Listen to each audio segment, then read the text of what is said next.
Yes, so hello po mga kababayan. Nandito po tayo ngayon sa apartment ng PBT Mindoro. At, hindi naman si Bella ngayon. Siya po ang nakaasay magluto ng panggabihan, ng dinner, for dinner. So, ano yung niluluto mo dyan, Bella? Pakita mo nga. Yan. Ayan. Pinilitong isa. Anong gagawin mo dyan, Mars? I-ano natin, sa shadow. Sir Shadow! At akin siya! Ano yun? Bakit pa naman ikaw nung luto eh? Dapat si Master na nagay Mas magaling ako may master magluto. Hindi ba kaya din?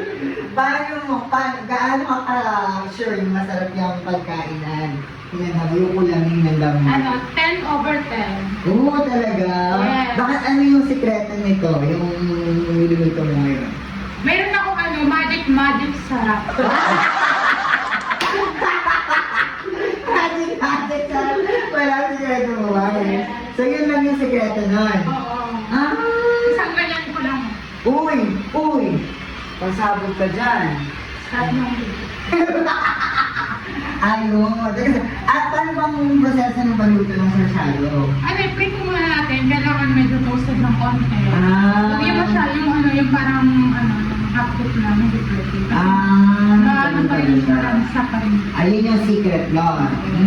Tapos tsaka gigising na natin yung kamatis, sibuyas, bawang, mga pampalasa, tapos lagyan na natin yung prito, tsaka lagyan natin ng sabaw.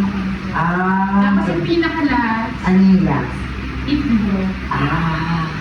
Di ba favorite mo yung itlog? Yes. Pero anong kulay gusto mo?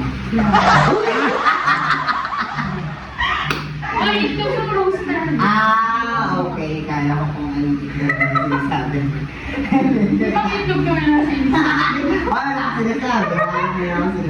So yung mga babae, ito po ang ulam po namin ngayon ay isda po siya. Pero itong isda na to ay gagawin po siya as Sir Shadow. Ayan. So, masarap yung aming pong dinner dahil po napakahaba po at sobrang nakakapagod po yung mission namin kanina. Pero syempre po, super blessed pa rin po kay Lord dahil yun, napaka-worth it at fulfillment yung mission kanina.